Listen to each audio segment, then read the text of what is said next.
The state of the US economy here in early 2026 is defined less by strength than by contradiction.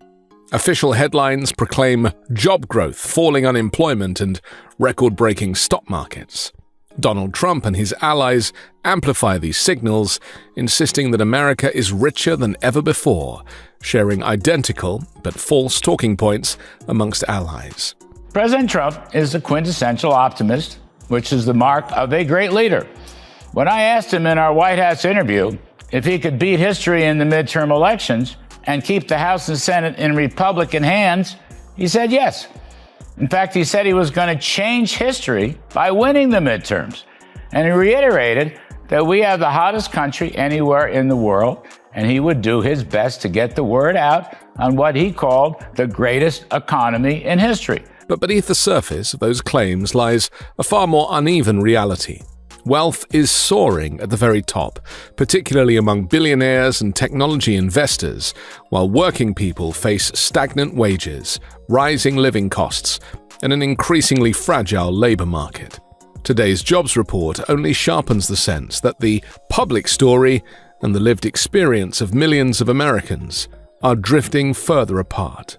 The Bureau of Labor Statistics reported that employers added 130,000 jobs in January, bringing the unemployment rate down to 4.3%. On paper, that sounds solid, but the same report included sweeping revisions to prior data that dramatically changed the picture. Last year's total job gains were slashed by more than 400,000 positions, leaving just 181,000 jobs added for the entire year. 69% fewer than initially estimated. In total, the economy now has more than 1 million fewer jobs than previously reported over the past 2 years. Trump is purposely fudging the numbers, and patriotic Americans are quietly living off their credit cards. Such revisions are part of a long-standing annual reconciliation process as survey-based estimates are adjusted to reflect more complete state-level data.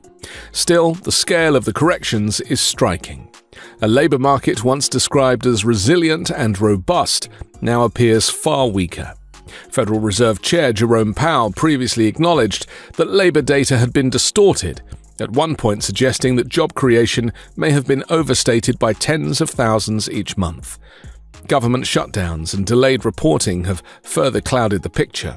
When a regime tightly controls the release and framing of economic statistics, skepticism about the headline numbers is inevitable, even when the statistical agencies themselves operate with established procedures.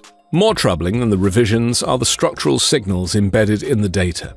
January's gains were heavily concentrated in healthcare and social assistance, which together accounted for the majority of new jobs. Construction and professional services also saw increases, but retail, trade, and leisure and hospitality, sectors that employ millions of lower and middle-income workers, barely budged.